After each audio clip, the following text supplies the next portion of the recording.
स्वागत है आप सभी लोगों का स्क्रैच सिविल यूट्यूब चैनल पर। इस वीडियो में मैं आप सभी लोगों को diploma civil engineering first year का जो कंस्ट्रक्शन मटेरियल का सब्जेक्ट है उस सब्जेक्ट को मैं शुरू करने वाला हूं। तो इस सब्जेक्ट में 6 से 7 चैप्टर हैं। उन सारे चैप्टर को मैं आने वाले वीडियो में आप लोगों को पढ़ाता रहूँगा।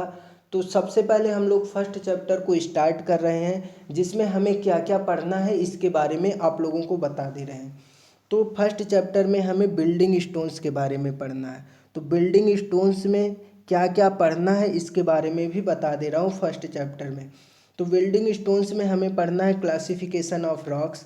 क्लासिफिकेशन ऑफ रॉक्स के अंदर हमें क्या क्या पढ़ना है, इसके अंदर पढ़ना है जियोलॉजिकल क्लासिफिकेशन क्या होता है, केमिकल क्लासिफिकेशन क्या होता है, फिजिकल क्लासिफिकेशन क्या होता है, जियोलॉजिकल क्लासिफिकेशन को हम लोग कैसे क्लासीफाई करते हैं, उसके अंदर कौन कौन से रॉक आते हैं, जैसे इग्नियस रॉक क्या होता है, सेडिमेंट्री रॉक क्या होता है, मेटामॉर्फिक रॉक क्या होता है। इन सारी चीज़ों को हम लोग डिटेल में पढ़ेंगे। इसके बाद हमें जो पढ़ना है जनरल करेक्टरिस्टिक्स ऑफ स्टोन्स, यानी कि पत्थर के जो करेक्टरिस्टिक्स हैं उनके बारे में हमें पढ़ना है। कौन कौन से पत्थर हैं, जैसे marble, Kota stone, granite, sandstone, trap, basalt stone. इन सारे स्टोन के जनरल करेक्टरिस्टिक्स को हम लोग पढ़ेंगे, अच्छे से पढ़ेंगे। और क्या पढ़ना है, requirements of good building stones, इसके बारे में हम लोग पढ़ेंगे। Identification of common building stones, इसके बाद पढ़ेंगे various usages of stones in construction field में स्टोन्स का क्या यूज है इसके बारे में भी पढ़ेंगे। तो आइए हम लोग शुरू करते हैं। स्टोन्स सभी लोग जानते हैं, स्टोन्स क्या होता है, मानव निर्मित होता है। तो इसमें हम लोग चट्टान के बारे में पढ़ेंगे। सबसे पहले जो अपना चैप्टर का नाम है क्या है, बिल्डिंग स्टोन्स, उसमें जो फर्स्ट टॉपिक है वो क्या है, रॉक्स। तो रॉक्स के बारे में हम लोग पढ़ेंगे। रॉक्स को अगर मैं सिंपल शब्दों में बताऊं तो रॉक्स क्या होता है, एक नेचुरली अकरिंग मटेरियल होता है जो नेचर के द्वारा बनता है। कैसे बनता है, अगर मैं एक कॉन्सेप्ट दूं आप लोगों को, तो रॉक जो बनता है, जो ज्वालामुखी होता है, ज्वालामुखी जब फटती है तो उससे क्या होता है, लावा निकलता है और मैग्मा निकलता है। जब वो कुछ समय बाद ठंडा हो जाता है तो उसी से क्या होता है, रॉक का निर्माण होता है। इसी को हम लोग रॉक कहते हैं। इसीलिए हम रॉक को क्या कर रहे हैं, नेचुरली अकरिंग मटेरियल होता है। जबकि जो स्टोन्स यानी कि जो पत्थर होते हैं वो क्या होते हैं, मानव निर्मित होते हैं। तो हम लोग चट्टान के बारे में पढ़ रहे हैं। तो चट्टान क्या होता है, उसका डिफिनीसन क्या है, मैं यहाँ पर 3-4 पॉइंट में बताया हूँ, तो मैं पढ़ के बता देता हूँ। भूपटल के सभी कठोर एवं मुलायम पदार्थ क्या कहलाते हैं, चट्टान। भूपटल यानी कि पृथ्वी पर जितने भी कठोर एवं मुलायम यानी कि हार्ड और सॉफ्ट जितने भी मटेरियल हैं वो क्या कहलाते हैं, रॉक्स कहलाते हैं। पृथ्वी की सतह के कठोर भाग को चट्टान या शैल कहते हैं। इसे भी हम लोग कह सकते हैं, पृथ्वी का जो सतह होता है उसके सबसे कठोर भाग होता है, हार्ड भाग होता है, उसी को हम लोग क्या बोलते हैं, चट्टान कहते हैं। पृथ्वी के क्रस्ट में मिलने वाले सभी प्रकार के मुलायम कठोर पदार्थ जो विभिन्न प्रकार के खनिज तत्वों से मिलकर बने होते हैं, चट्टान कहलाते हैं। तो ये 2-3 पॉइंट है, इसे आप लोग अपने एग्जाम में लिख सकते हैं। आगे देखते हैं। तो हमें एक चीज़ ये भी ध्यान रखना है, चट्टान का निर्माण कैसे होता है। तो चट्टान का निर्माण बहुत सारे खनिजों से मिलकर बना होता है चट्टान, जो कि सॉफ्ट भी होते हैं, हार्ड भी होते हैं, मैं पहले ही बता दिया है। अब ये कौन कौन से कुछ इम्पॉर्टेंट खनिज होते हैं जो क्या करते हैं, चट्टान का निर्माण करते हैं, यानी कि उन चट्टान में कुछ इम्पॉर्टेंट खनिज पाए जाते हैं, उनके नाम हमें पता होना चाहिए। किन किन खनिजों से मिलकर चट्टान बने होते हैं उसके बारे में जान लेते हैं। तो पत्थर का निर्माण करने में प्रमुख खनिज कौन कौन से हैं उनके बारे में हम लोग देखते हैं। तो जो खनिज हैं, प्रमुख खनिज है कौन कौन से हैं, डोलोमाइट है, फेल्सपार है, अब्रक या माइका है, क्वार्ट्ज है, एम्फीबोल है। ये कुछ प्रमुख खनिज हैं जिसके थ्रू क्या होता है, रॉक का निर्माण होता है। तो हम लोग जान लेते हैं डोलोमाइट क्या होता है, फेल्सपार क्या होता है, कैल्साइट क्या होता है। इन सारे खनिज के बारे में जान लेते हैं, जिससे क्या होता है, रॉक्स का निर्माण होता है। तो जो डोलोमाइट होता है यह कैल्शियम मैग्नीशियम का कार्बोनेट होता है। तो डोलोमाइट के बारे में जान गए होंगे आप लोग। ये क्या होता है, कैल्शियम और मैग्नीशियम का कार्बोनेट होता है। और किससे मिलकर बना होता है, रॉक्स फेल्सपर खनिज है, इससे मिलकर बना होता है। फेल्सपर क्या होता है, यह एल्युमिनियम का सिलिकेट होता है। कैल्साइट क्या होता है, कैल्साइट होता है यह कैल्शियम कार्बोनेट है जो कि एक मृदु खनिज है। तो इन जो मैं ये बता रहा हूँ खनिज, डोलोमाइट, फेल्सपर, कैल्साइट, ये किसी न किसी रूप में किस में मिले होते हैं, रॉक्स में मिले होते हैं। इन्हीं के थ्रू क्या होता है, रॉक्स का निर्माण होता है। अगला खनिज क्या है, अभ्रक या माइका। यह पोटेशियम एल्युमिनियम का सिलिकेट होता है। जो अभ्रक होता है ये किसका होता है, पोटेशियम और एल्युमिनियम का सिलिकेट होता है। क्वार्ट्ज, ये काफ़ी इम्पॉर्टेंट खनिज है जो कि रॉक्स के निर्माण में महत्वपूर्ण भूमिका निभाता है। क्वार्ट्ज किससे मिलकर बना होता है, यह सिलिकॉन का ऑक्साइड होता है। एम्फीबोल भी है, तो यह होता है सोडियम, कैल्शियम, मैग्नीशियम के जटिल सिलिकेट होते हैं। एम्फीबोल जो होते हैं सोडियम, कैल्शियम, मैग्नीशियम के जटिल सिलिकेट होते हैं।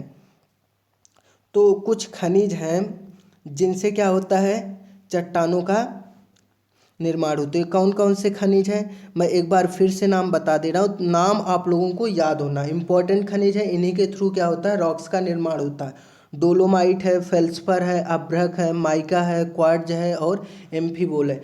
इन्हीं से क्या होता है, चट्टानों रॉक्स का क्या होता है, निर्माण होता है। आगे अब हम लोग बात करेंगे चट्टानों के वर्गीकरण के बारे में। चट्टान के कौन कौन से वर्गीकरण हो सकते हैं इसके बारे में हम लोग जानेंगे। तो चट्टान वर्गीकरण का मतलब कितने तरीकों से हम लोग चट्टान को विभाजित कर सकते हैं, यही होता है वर्गीकरण का मतलब। तो जो मेनली है, हम लोग 3 टाइप्स में क्या कर सकते हैं, चट्टान यानी कि रॉक्स को विभाजित कर सकते हैं, वर्गीकृत कर सकते हैं। तो देखते हैं कौन कौन सा है। तो पहला वर्गीकरण जो है भूवैज्ञानिक वर्गीकरण। तो हम लोग जानेंगे भूवैज्ञानिक वर्गीकरण क्या होता है, दूसरा क्या है भौतिक वर्गीकरण, और तीसरा क्या है, दूसरा है फिजिकल क्लासिफिकेशन, और दूसरा है केमिकल, तीसरा है केमिकल क्लासिफिकेशन। 3 टाइप से हम लोग क्या कर सकते हैं, डिवाइड कर सकते हैं। पहला क्या है जियोलॉजिकल क्लासिफिकेशन, दूसरा है फिजिकल क्लासिफिकेशन और तीसरा है केमिकल क्लासिफिकेशन। भूवैज्ञानिक वर्गीकरण क्या होता है इसके बारे में मैं आपको थोड़ा बता दे रहा हूँ। उत्पत्ति के आधार पर, मतलब जो चट्टान है उसकी उत्पत्ति कैसे हुई, इसके आधार पर हम लोग चट्टान को 3 तरीकों से क्या कर सकते हैं, विभाजित कर सकते हैं। तो कौन कौन से होते हैं, आग्नेय चट्टानें होते हैं जिसको हम लोग बोलते हैं इग्नियस रॉक बोलते हैं। इग्नियस रॉक को हम लोग फर्दर 3 टाइप्स में डिवाइड कर सकते हैं जिसको हम लोग बोलते हैं volcanic rocks, hypabyssal rocks, plutonic rocks. ये कौन कौन से रॉक होते हैं, ये क्या होते हैं, इनके बारे में मैं आगे डिटेल में बताऊंगा। अभी के लिए बस जान लो कितने तरीके से हम लोग विभाजित कर सकते हैं, 3 तरीके से विभाजित कर सकते हैं। पहला क्या है जियोलॉजिकल क्लासिफिकेशन, दूसरा है फिजिकल क्लासिफिकेशन और तीसरा है केमिकल क्लासिफिकेशन। तो भूवैज्ञानिक वर्गीकरण में हम लोग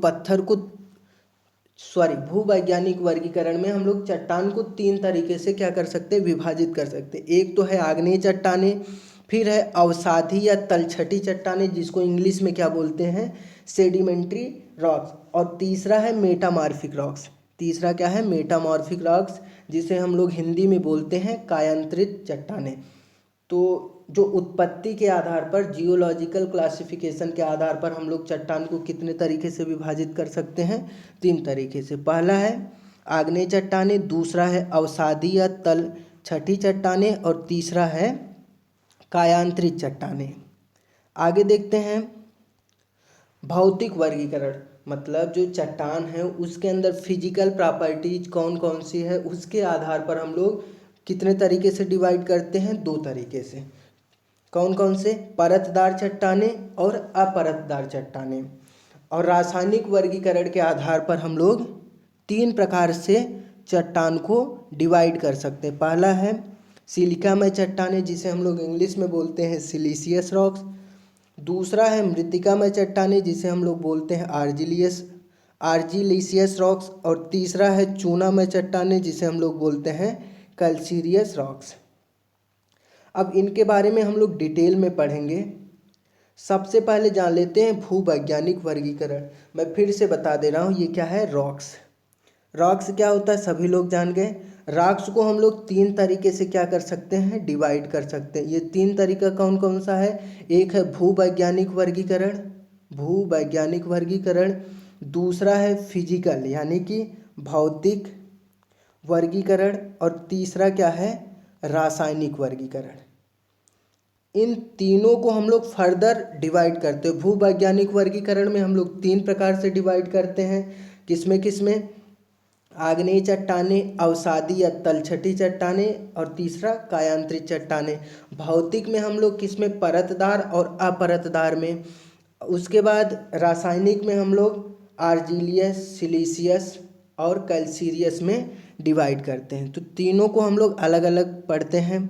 सबसे पहले पढ़ते हैं भूवैज्ञानिक वर्गीकरण के बारे में। तो भूवैज्ञानिक का जो वर्गीकरण होता है वो किसके आधार पर होता है, उत्पत्ति के आधार पर होता है। यानी कि रॉक्स की उत्पत्ति कैसे हुई थी। रॉक की उत्पत्ति कैसे हुई, ज्वालामुखी जो थी, ज्वालामुखी क्या हुई, ब्लास्ट की।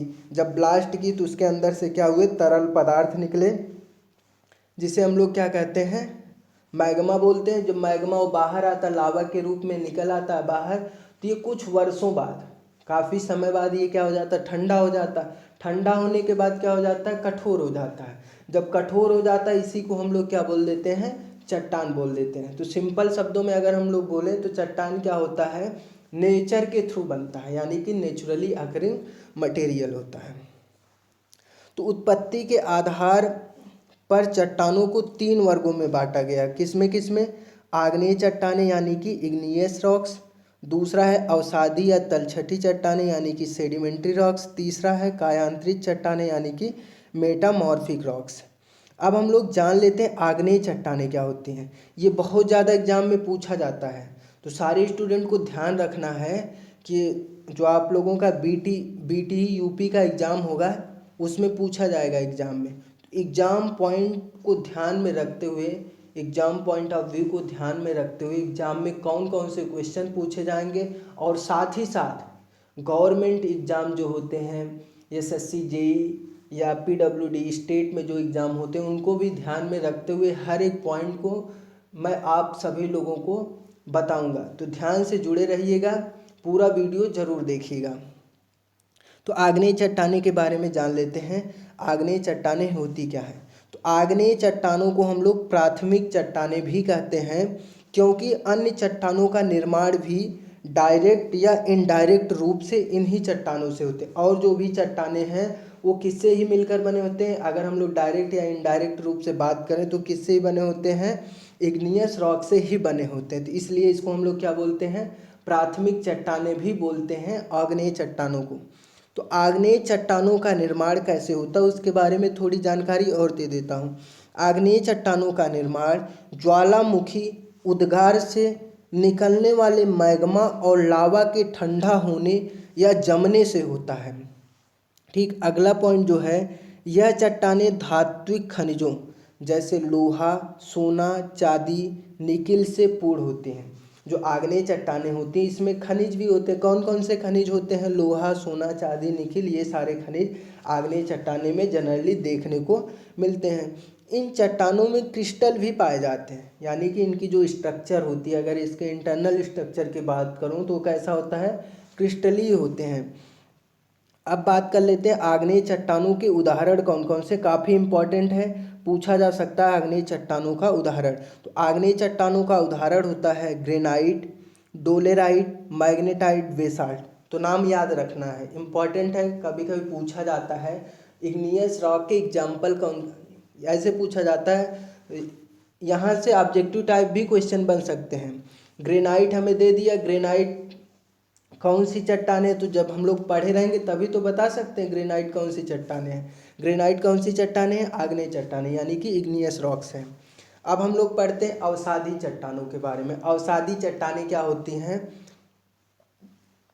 अवसादी चट्टानों को हम लोग इंग्लिश में क्या बोलते हैं, सेडिमेंट्री रॉक्स।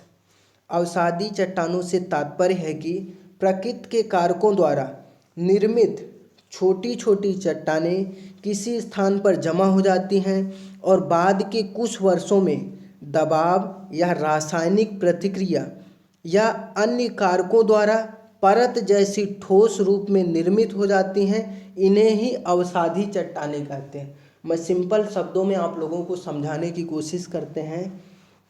इग्नियस रॉक सभी लोग जान गए, ये क्या होता है, मैग्मा और लावा के ठंडा होने के बाद बनता है। सपोज ये क्या है, अपना इग्नियस रॉक है। अब वायुमंडलीय प्रभाव इस पे क्या करें, इस पे हो सकता है सन का टेम्परेचर पड़ता हो या वायु का क्या पड़ता हो, प्रेशर पड़ता हो। इसके बाद क्या होता है, कभी कभी बारिश वगैरह भी होता है, अम्लीय बारिश वगैरह भी होता है, आप सभी लोग जानते हैं। कभी बर्फबारी होता है, तो ये किस पे पड़ रहे हैं, आग्नेय चट्टानों पर कुछ ना कुछ इफेक्ट डालते होंगे। इसकी वजह से क्या होगा, इसके अपर मोस्ट सरफेस में क्या होगा, कुछ ना कुछ तो डिस्टरबेंस होता होगा। वायुमंडलीय प्रभाव की वजह से इसके अपर मोस्ट सरफेस में कुछ ना कुछ डिस्टरबेंस होगा, तो यहाँ से चट्टानें क्या करेंगी, टूटेंगी। और इस पे कुछ अलग से प्रेशर भी होगा, कुछ अलग से रासायनिक रिएक्शन भी होंगे। ठीक, तो ये क्या करेंगी, कहीं ना कहीं जाके इकट्ठा हो जाएंगी। तो ये क्या कर लेंगी, कुछ समय बाद ये भी चट्टान का रूप बना लेंगे। तो ऐसे चट्टानों को हम लोग क्या बोलते हैं, अवसादी चट्टानें बोलते हैं, यानी कि सेडिमेंट्री रॉक्स। तो सेडिमेंट्री रॉक्स मैं फिर से पढ़ के बता देता हूँ इसके बारे में क्या लिखना है आप लोगों को एग्जाम में। अवसादी चट्टानों से तात्पर्य है कि प्रकृति के कारकों द्वारा निर्मित छोटी छोटी चट्टानों, प्रकृति के कारकों मतलब वायुमंडलीय प्रभाव के द्वारा छोटी छोटी निर्मित चट्टानें किसी स्थान पर जमा हो जाती, मैं पहले बता दिया आप लोग, और बाद के कुछ वर्षों में दबाव या रासायनिक प्रतिक्रिया या अन्य कारकों द्वारा क्या हो जाती है, ठोस रूप में निर्मित हो जाती। इसी को ही हम लोग क्या बोलते हैं, अवसादी चट्टानें बोलते हैं। आगे है अवसादी चट्टानों का निर्माण किससे होता है, ये बताया गया है। तो अवसादी चट्टानों का निर्माण वाटर, एयर, बर्फ किसी भी कारक द्वारा हो सकता है। तो वायुमंडलीय प्रभाव में बता दिया, तो वायुमंडलीय प्रभाव में ये सभी आते हैं, जल, वायु, बर्फ, ये सारे जो हैं प्रभाव, ये कैसे प्रभाव हैं, वायुमंडलीय प्रभाव हैं। वायुमंडलीय प्रभाव के थ्रू ही क्या बनता है, इग्नियस रॉक पे क्या पड़ता है, वायुमंडलीय प्रभाव पड़ता है, जिसकी वजह से उसके अपर मोस्ट सरफेस में क्या होता है, हलचल होता है। हलचल होता है तो क्या होंगे, टूटेंगे। जब वो टूटेंगे तो कुछ वर्षों बाद उसमें क्या होगा, रिएक्शन होगा, तो ठोस हो जाएंगे। इसी को ही हम लोग क्या बोलते हैं, अवसादी चट्टानें बोलते हैं या तलछटी चट्टानें बोलते हैं, जिसे इंग्लिश में क्या बोलते हैं, सेडिमेंट्री चट्टानें। अब इसके कुछ इम्पॉर्टेंट फैक्ट भी हैं, उसको भी मैं बता दे रहा हूँ। अवसादी चट्टानें कैसी होती, परतदार होते हैं। इसमें क्या पाए जाते हैं, परत पाए जाते हैं। अवसादी चट्टानों में जीवाश्म भी पाया जाता है। जीवाश्म का अगर हम लोग बात करें तो जीवाश्म में क्या होते हैं, जैसे जब पेड़ पौधे या जानवरों का क्या हो जाता है, डेथ हो जाता है, तो क्या हो जाएंगे, कुछ समय बाद वो क्या हो जाएंगे, सड़ गल जाएंगे। सड़ गल जाएंगे तो क्या, इन्हीं को ही हम लोग जीवाश्म बोलते हैं। जब पेड़ पौधे या एनिमल्स या मनुष्य वगैरह का जब डेथ हो जाता है तो कुछ वर्षों बाद ये क्या बन जाते हैं, जीवाश्म बन जाते हैं। इन्हीं को हम लोग सिंपल शब्दों में जीवाश्म बोलते हैं। अवसादी चट्टानों में खनिज तेल भी पाया जाता है। ये तीनों पॉइंट इंपॉर्टेंट है, याद रखिएगा आप लोग। अब बात कर लेते हैं अवसादी चट्टानों के उदाहरण कौन कौन से, यानी कि एग्जाम्पल। तो अवसादी चट्टानें होते हैं, बलुआ पत्थर होते हैं, चूना पत्थर होते हैं, जिप्सम होते हैं, लैटेराइट होते हैं, सैल होते हैं और लिग्नाइट इत्यादि। ये सब क्या होते हैं, अवसादी चट्टानें होते हैं। एग्जाम में पूछा जा सकता है, तो याद रखिएगा, बलुआ पत्थर, चूना पत्थर, जिप्सम, लैटेराइट, सैल, लिग्नाइट, ये सब कैसी चट्टानें हैं, अवसादी चट्टानें। इंग्लिश में क्या बोलते हैं, सेडिमेंट्री रॉक्स बोलते हैं।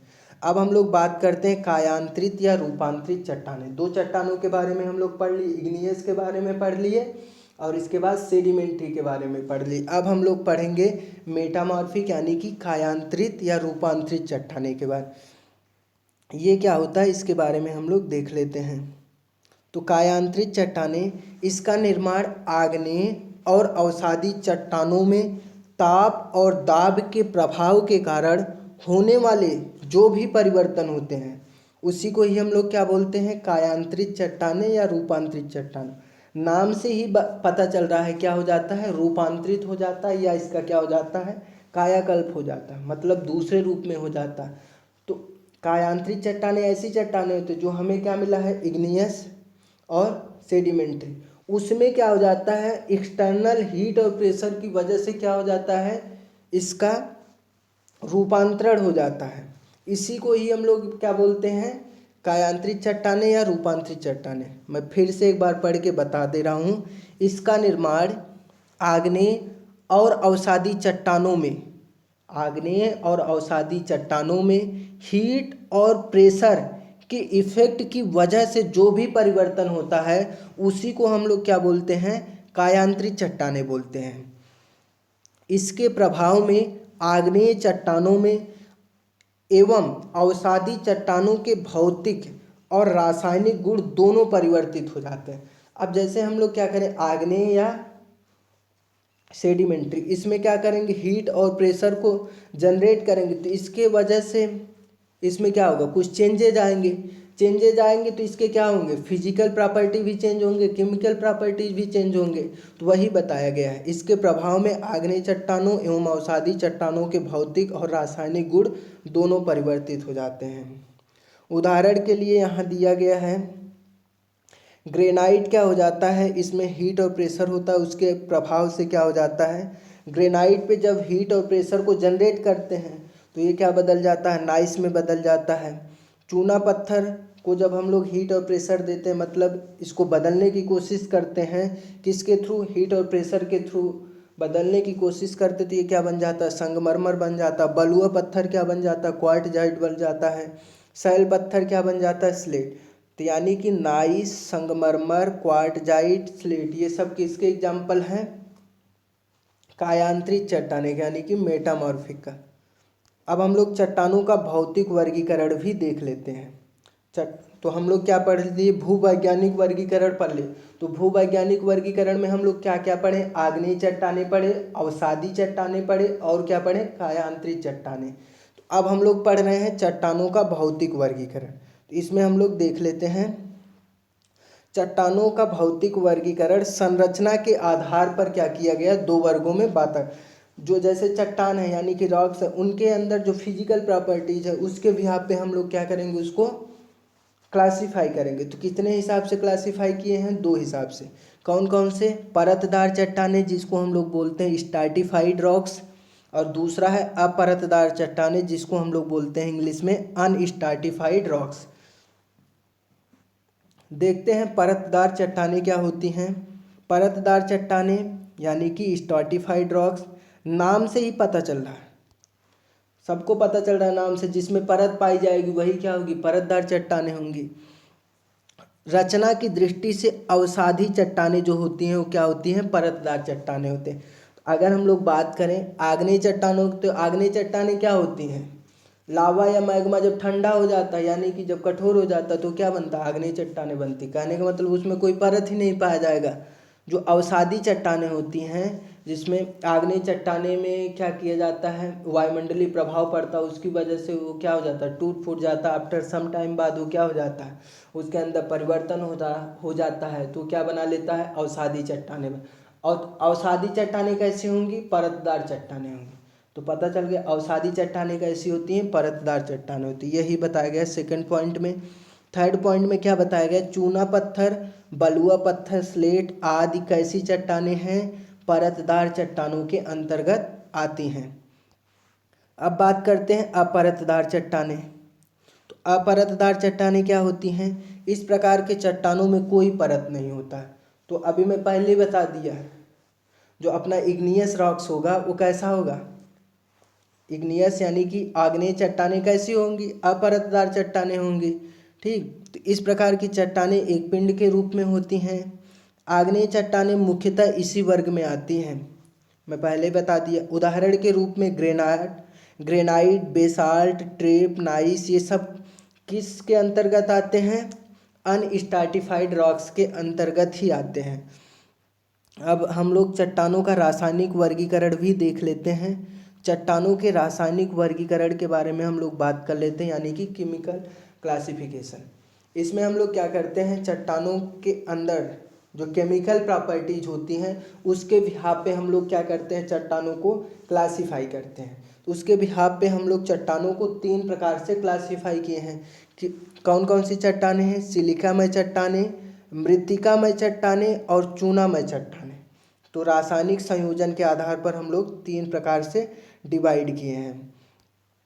तो सिलिकामय चट्टानों को इंग्लिश में क्या बोलते हैं? सिलीशियस रॉक्स। मृत्तिकामय चट्टानों को आर्जिलिशियस रॉक्स और चूनामय चट्टानों को कैल्सीरियस रॉक्स। सिलिकामय चट्टानें क्या होती हैं इसके बारे में मैं बता दे रहा हूँ। इस प्रकार के चट्टानों में सिलिका प्रमुख घटक के रूप में होता है, यानी कि सिलिका कंटेनिंग रॉक्स को हम लोग क्या बोलेंगे? सिलिकामय चट्टानें। तो सिलीशियस रॉक्स में जो मेन कंपोनेंट होता है वो क्या होता है? सिलिका होता है। ग्रेनाइट, बेसाल्ट, ट्रेप, नाइस, बलुआ पत्थर, क्वार्टजाइट इत्यादि, इन सब में क्या होते हैं? जो सिलिका कंटेंट होता है वो क्या होता है? मेन होता है। तो ऐसे चट्टान जिसमें क्या हो, सिलिका क्या हो, प्रमुख घटक के रूप में विद्यमान हो, तो उसे हम लोग क्या बोलते हैं? सिलिकामय चट्टानें। दूसरा है मृत्तिकामय चट्टानें। तो मृत्तिकामय चट्टानों के बारे में भी जान लेते हैं। इस प्रकार की चट्टानों में मृत्तिका यानी कि क्ले या एल्यूमिना मुख्य घटक के रूप में पाया जाता है। तो मृत्तिकामय चट्टानों में प्रमुख घटक क्या क्या होते हैं? मृत्तिका यानी कि क्ले और एल्यूमिना। इसके एग्जाम्पल की बात करूं तो स्लेट, लैटेराइट इत्यादि पत्थर में मृत्तिकामय चट्टानों के रूप में पाए जाते हैं। यानी कि जो स्लेट होते हैं, लैटेराइट होते हैं, इसमें क्या होते हैं? प्रमुख कंपोनेंट क्या होते हैं? क्ले होता है, एल्यूमिना होता है। इसी को हम लोग क्या बोलते हैं इंग्लिश में? आर्जिलिशियस रॉक्स। अगला क्या है? चूनामय चट्टानें। तो चूनामय चट्टानों के बारे में भी जान लेते हैं। चूनामय चट्टानों को हम लोग क्या बोलते हैं? कैल्सीरियस रॉक्स इंग्लिश में बोलते हैं। इस प्रकार के चट्टानों में कैल्शियम कार्बोनेट मुख्य घटक के रूप में होता है। तो चूनामय चट्टानों में क्या होता है? जो कैल्शियम कार्बोनेट होता है वो प्रमुख कंपोनेंट के रूप में विद्यमान होता है। तो सिलीशियस में क्या होता है? प्रमुख कंपोनेंट क्या होता है? सिलिका कंटेनिंग रॉक को हम लोग क्या बोलते हैं? सिलीशियस रॉक्स। और उसके बाद आर्जिलिशियस में क्ले कंटेनिंग रॉक्स को हम लोग क्या बोलेंगे? आर्जिलिशियस बोलेंगे। और चूनामय चट्टानों में क्या होता है? कैल्शियम, मतलब कैल्शियम जिसमें क्या हो? कैल्शियम मेन कंपोनेंट के रूप में विद्यमान हो, उसे हम लोग क्या बोलेंगे? चूनामय चट्टानें बोलेंगे। तो चूना पत्थर, संगमरमर, डोलोमाइट इत्यादि पत्थर कैसे हैं? चूनामय चट्टानों के रूप में पाए जाते हैं। तो चट्टानों के बारे में सभी लोग जान गए। मैं एक बार फिर से बता दे रहा हूँ, चट्टान क्या होता है? Naturally occurring material. एक बार मैं बता रहा हूँ, ध्यान से सभी लोग सुनिएगा। मैं यहाँ बता दे रहा हूँ। रॉक पढ़े तो रॉक क्या होता है? Naturally occurring material. अब हम लोग क्या किए? इसे 3 तरीके से डिवाइड किए। 3 तरीके से। एक तो हम लोग इसे क्या किए? भूवैज्ञानिक वर्गीकरण इसका किए। उसके बाद दूसरा क्या किए? भौतिक वर्गीकरण किए। और तीसरा रासायनिक वर्गीकरण किए। भूवैज्ञानिक को हम लोग इंग्लिश में जियोलॉजिकल क्लासिफिकेशन, फिजिकल क्लासिफिकेशन और केमिकल क्लासिफिकेशन के रूप में रॉक को डिवाइड किए। फिर जो जियोलॉजिकल क्लासिफिकेशन है उसको हम लोग 3 तरीके से डिवाइड किए। किस में डिवाइड किए? जियोलॉजिकल को हम लोग किस में किए? पहले आग्नेय में किए, फिर उसके बाद अवसादी में किए, फिर किस में किए? कायांतरित में किए। उसके बाद क्या? भौतिक हम लोग पढ़े। भौतिक वर्गीकरण में क्या किए? चट्टानों को 2 तरीके से विभाजित किए, परतदार चट्टानें और अपरतदार चट्टानें। उसके बाद हम लोग केमिकल पढ़े। केमिकल में हम लोग क्या पढ़े? 3 प्रकार से डिवाइड किए, चूनामय, मृत्तिकामय और सिलिकामय। 3 प्रकार से डिवाइड किए। इतना हम लोग ओवरऑल किसके बारे में पढ़े? रॉक के बारे में पढ़ ली। अब हम लोग पढ़ेंगे स्टोन्स के बारे में। स्टोन्स को हिंदी में क्या बोलते हैं? पत्थर। तो मैं पहले बता दिए, जो अपना रॉक से ही क्या मिलता है? पत्थर मिलता है। सिंपल शब्दों में अगर बात करूं तो जो अपना रॉक होता है यानी कि जो चट्टान होता है उसी से ही हमें क्या मिलता है? पत्थर मिलता है। यानी कि जो पत्थर हुआ वो क्या हो गया? अगर सिंपल शब्दों में बात करूं तो पत्थर जो होता है वो मानव निर्मित होता है, और जो रॉक होता है वो नेचुरली, नेचर के थ्रू हमें क्या मिलता है? रॉक मिलता है। और मानव के थ्रू क्या मिल सकता है? पत्थर मिल सकता है। चट्टान को हम लोग क्या करेंगे? उसके अंदर कुछ प्रेशर, हीट प्रेशर या ड्रेसिंग वगैरह या उसका क्वायरिंग वगैरह करेंगे तो हमें क्या मिल जाएंगे? स्टोन्स मिल जाएंगे। तो स्टोन्स के बारे में हम लोग पढ़ते हैं। पत्थर चट्टानों से प्राप्त एक पदार्थ है, मैं पहले बता दिया, जो विभिन्न रचनाओं, रूपों, रंगों, गुणों एवं आकारों में उपलब्ध होते हैं। ये फर्स्ट पॉइंट हो गया। सेकंड पॉइंट की बात करूं तो पत्थरों का गुण प्रायः उस चट्टान पर निर्भर करता है। जो पत्थर का प्रॉपर्टी होता है वो किस पे निर्भर करता है? उस चट्टान पर निर्भर करता है, यानी कि उस रॉक पर डिपेंड करता है जिससे उसे क्या किया गया है? तोड़ा गया है या निकाला गया है। ठीक, उसी पे क्या करता है? उसकी प्रॉपर्टी डिपेंड करती है। तो हम लोग पत्थर के बारे में समझ गए। पत्थर क्या है? मानव निर्मित पदार्थ है जो किससे मिलते हैं? चट्टानों से मिलते हैं। और उसकी प्रॉपर्टी किस पे डिपेंड करती है? जिस चट्टान से उसे तोड़कर अलग किया गया है। तो इतना समझ गए आप सभी लोग। अब पत्थरों का यूज क्या है इसके बारे में देख लें। पत्थरों का यूज अगर हम लोग बात करें तो सभी लोग जानते होंगे पत्थर को हम लोग कहाँ कहाँ यूज कर सकते हैं। पत्थर को हम लोग रोड बनाने में यूज करते हैं, रेल पटरी वगैरह जब बनती है वहाँ पे भी एज अ बेसाल्ट यूज कर लेते हैं। उसके बाद पत्थर के हम लोग क्या कर सकते हैं? बिल्डिंग कंस्ट्रक्शन में भी यूज कर सकते हैं। तो यही पत्थरों का यूज का मतलब, सामान्य उपयोग का मतलब ही यही है कि पत्थर को हम लोग स्टोन्स को कहाँ कहाँ यूज कर सकते हैं। तो भवन निर्माण में कर सकते हैं, ठीक, भारी इंजीनियरिंग कार्यों में कर सकते हैं। भारी इंजीनियरिंग कार्यों का मतलब क्या हो गया? हम लोग पत्थर का यूज इंजीनियरिंग कार्यों का मतलब हो गया हम लोग ब्रिज में यूज कर सकते हैं, कमर्शियल बिल्डिंग वगैरह बनाते हैं उसमें भी यूज कर सकते हैं। इसके बाद डैम वगैरह बनाते हैं उसमें यूज कर सकते हैं। तो भारी इंजीनियरिंग कार्यों का मतलब यही हुआ कि पुल हो गया, बांध हो गया, प्रकाश स्तंभ हो गया, इन सब में हम लोग यूज कर सकते हैं। सड़क निर्माण में भी कर सकते हैं। सड़क निर्माण के आधार में जो देखते हो कि जब सड़क बनता है तो उसमें क्या करते हैं? गिट्टी वगैरह पड़ते हैं। तो सड़क निर्माण में भी हम लोग कर सकते हैं, रेल मार्ग में भी कर सकते हैं। तो ये सामान्य उपयोग है। ठीक, आने वाले वीडियो में हम लोग पढ़ेंगे पत्थरों का उत्खनन कैसे करते हैं, यानी कि पत्थर को हम लोग कैसे प्राप्त करते हैं, कैसे चट्टानों में से निकालते हैं। आने वाले वीडियो में मैं आपको बताऊंगा। तो यहीं पर ख़त्म करता हूँ। नेक्स्ट वीडियो में हम लोग पढ़ेंगे quarrying of stones. Thank you.